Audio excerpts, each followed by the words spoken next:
Hello दोस्तों, नमस्कार। मैं Santosh Kumar, teacher and coach. आज हम लोग पार्ट्स ऑफ स्पीच की सीरीज में प्रोनाउन के बारे में पढ़ेंगे। आइए सबसे पहले हम लोग प्रोनाउन की परिभाषा देखते हैं कि व्हाट इज प्रोनाउन। प्रोनाउन किसे कहते हैं? प्रोनाउन का हिंदी है सर्वनाम। परिभाषा क्या है प्रोनाउन की? प्रोनाउन की परिभाषा है कि pronoun is a word which is used in place of noun. Pronoun is a word which is used in place of a noun.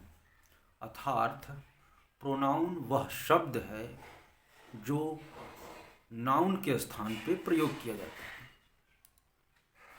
Hindi में कहें तो सर्वनाम वह शब्द है जो संज्ञा के स्थान पे प्रयोग किया जाता है। जैसे Mukesh will not come today because he is ill. Mukesh आज नहीं आएगा क्योंकि वह बीमार है। तो जो मुकेश के स्थान पे ही शब्द आया है, मुकेश नाउन है, नाउन के स्थान पे ही शब्द आया है, अतः ही शब्द एक प्रोनाउन है। इसी प्रकार I, you, we, they, he, she, it, ये सभी शब्द प्रोनाउन के अंतर्गत आते हैं। ये सभी शब्द किसी संज्ञा के स्थान पे आते हैं, अतः ये सभी शब्द प्रोनाउन कहलाते हैं। आइए अब जानते हैं कि प्रोनाउन मुख्यतः कितने प्रकार के होते हैं। तो किसी किताब में प्रोनाउन 10 प्रकार देता है, किसी में 9 प्रकार देता है। अतः हम लोग मुख्यतः 9 प्रकार के बारे में ही जानेंगे कि प्रोनाउन 9 प्रकार के होते हैं। नंबर 1, पर्सनल प्रोनाउन, जिसको हिंदी में पुरुषवाचक सर्वनाम कहते हैं। दूसरे नंबर पे है रिफ्लेक्सिव प्रोनाउन, जिसे हिंदी में निजवाचक सर्वनाम कहते हैं।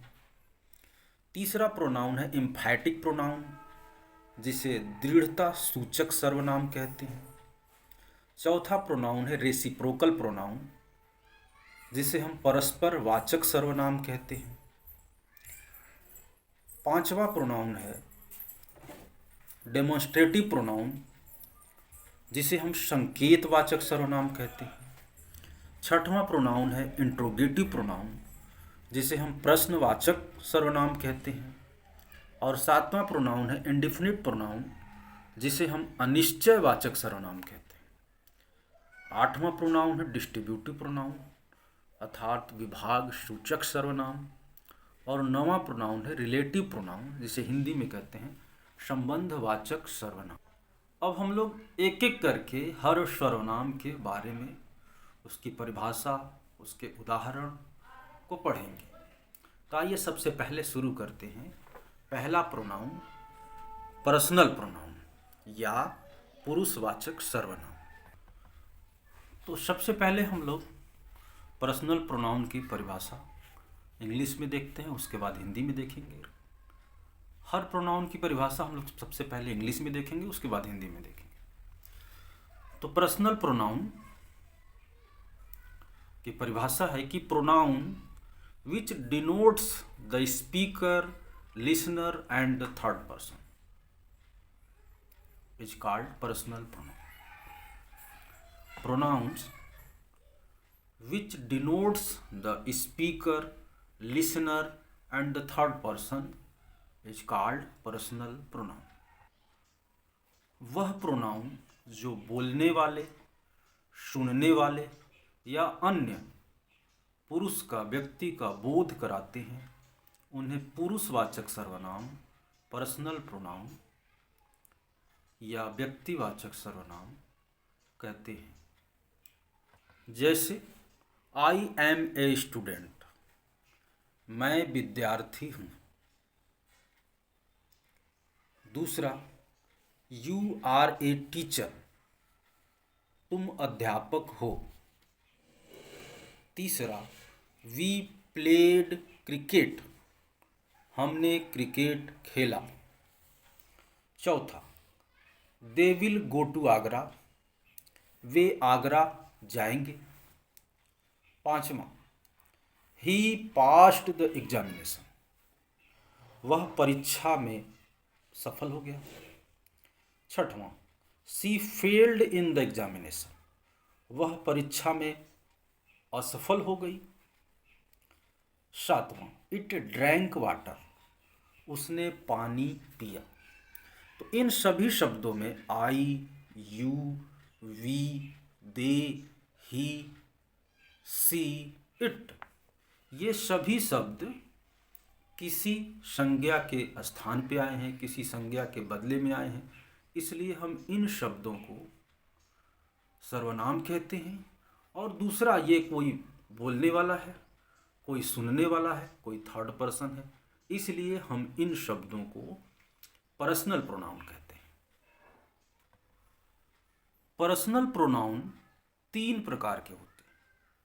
पहला फर्स्ट पर्सन पर्सनल प्रोनाउन, दूसरा सेकंड पर्सन पर्सनल प्रोनाउन, और तीसरा होता है third person personal pronoun. I और we first person personal pronoun के अंतर्गत आते हैं। You, your second person personal pronoun के अंतर्गत। ही, she, it, they, he, she, it, दे, ये सभी थर्ड पर्सन या किसी का नेम भी हो वह थर्ड पर्सन पर्सनल प्रोनाउन के अंतर्गत आते हैं। अब हम लोग दूसरे प्रोनाउन, जिसका नाम है रिफ्लेक्सिव प्रोनाउन, अर्थात हिंदी में निजवाचक सर्वनाम के बारे में पढ़ेंगे।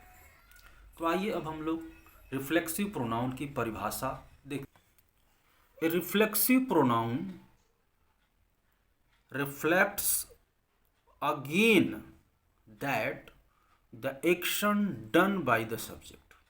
आइए पुनः रिपीट करते हैं।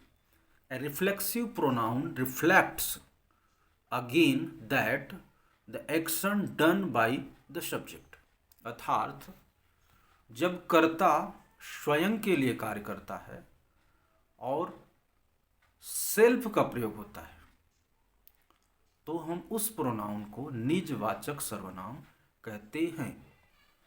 For examples, I covered my self with A blanket, मैंने अपने आप को कंबल से ढक लिया।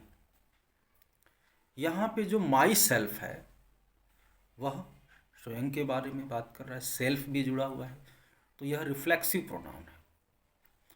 दूसरा example, the boys hide themselves, लड़कों ने अपने आप को छिपा लिया। यहाँ पे देमसेल्व शब्द जो है वह रिफ्लेक्सिव प्रोनाउन है। इसी तरह माई से माई सेल्फ, हिम से हिम सेल्फ, अवर से अवर सेल्व्स, देम से देम सेल्व्स, योर से योर सेल्फ, हर से हर सेल्फ, ये सभी रिफ्लेक्सिव प्रोनाउन के वर्ड होते हैं। इन सब को आपको ध्यान रखना है और याद रखना है। तो मित्रों, तीसरा प्रोनाउन है एम्फैटिक प्रोनाउन, अर्थात दृढ़ता वाचक सर्वनाम या दृढ़ता सूचक सर्वनाम। आइए इसकी परिभाषा देखते हैं। Emphatic pronoun is used as reflexive pronoun but it is used for sake of emphasis. Emphatic pronoun is used as reflexive pronoun but it is used for the sake of emphasis.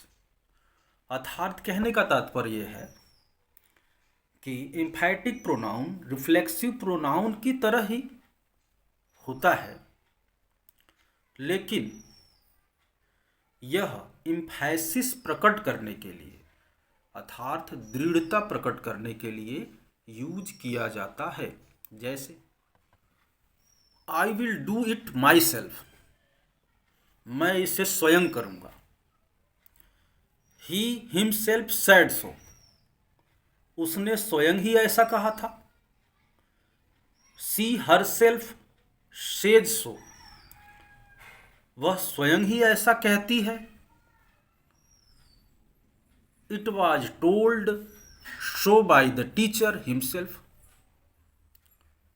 Master साहब द्वारा स्वयं ही ऐसा कहा गया था। तो मित्रों, इन वाक्यों में जो my self, him self, her self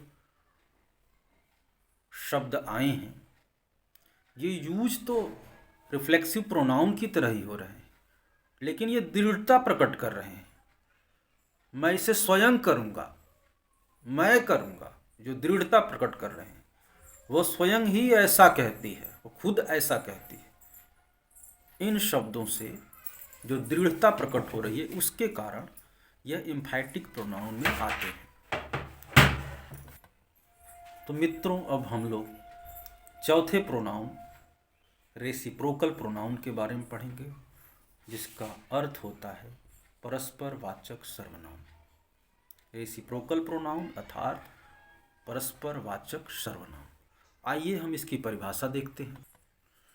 A pronoun which relates two or more person or things called reciprocal pronoun.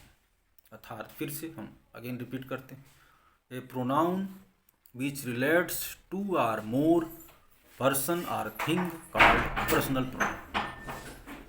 वह सर्वनाम जो दो या दो से अधिक व्यक्तियों या वस्तुओं के बीच परस्पर संबंध दर्शाता है, उसे हम रेसिप्रोकल या परस्पर वाचक सर्वनाम कहते हैं। जैसे the two brothers love each other, दोनों भाई एक दूसरे को प्रेम करते हैं। दूसरा उदाहरण, these three friends helped one another, ये तीनों दोस्त एक दूसरे की सहायता किए। तो इन दोनों वाक्यों में each other and one another का प्रयोग रेसिप्रोकल प्रोनाउन की तरह हुआ है। अब हम लोग पांचवें प्रोनाउन डेमॉन्स्ट्रेटिव प्रोनाउन अर्थात संकेतवाचक सर्वनाम के बारे में पढ़ेंगे। तो सबसे पहले हम लोग परिभाषा, तो आइए सबसे पहले हम इंग्लिश की डिफिनीशन देखते हैं।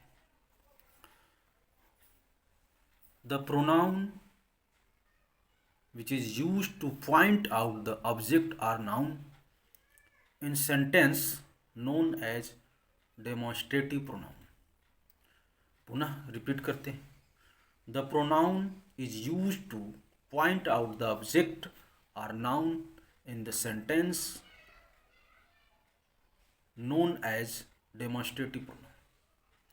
अर्थात वह प्रोनाउन, वह सर्वनाम जो वाक्य में आए हुए संज्ञा की तरफ संकेत करता है, उसे हम डेमॉन्स्ट्रेटिव प्रोनाउन अर्थात संकेतवाचक सर्वनाम कहते हैं। जैसे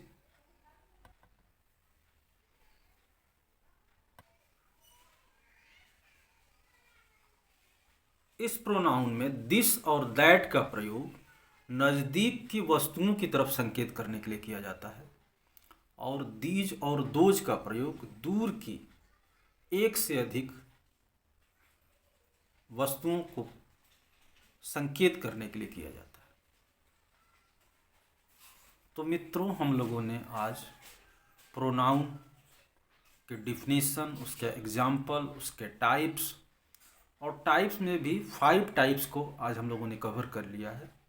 आगे के जो 4 टाइप्स हैं उनके बारे में हम लोग वीडियो के अगले पार्ट में कवर करेंगे, नहीं तो वीडियो बहुत ज़्यादा बड़ा हो जाएगा, तो फिर पढ़ने का इंटरेस्ट ख़त्म हो जाएगा। तो मित्रों, अब यहीं पे हम इस वीडियो को कंप्लीट करते हैं। आप सभी ने बड़े धैर्य से इसको सुना, समझा, पढ़ा। आप सभी को मैं धन्यवाद देता हूँ। वीडियो को आप कई बार पढ़ेंगे और एक नोट्स बना लेंगे तो आपके लिए प्रोनाउन बहुत ही आसान हो जाएगा। इन्हीं शब्दों के बाद साथ मैं आप सभी को बहुत बहुत धन्यवाद देती हूँ।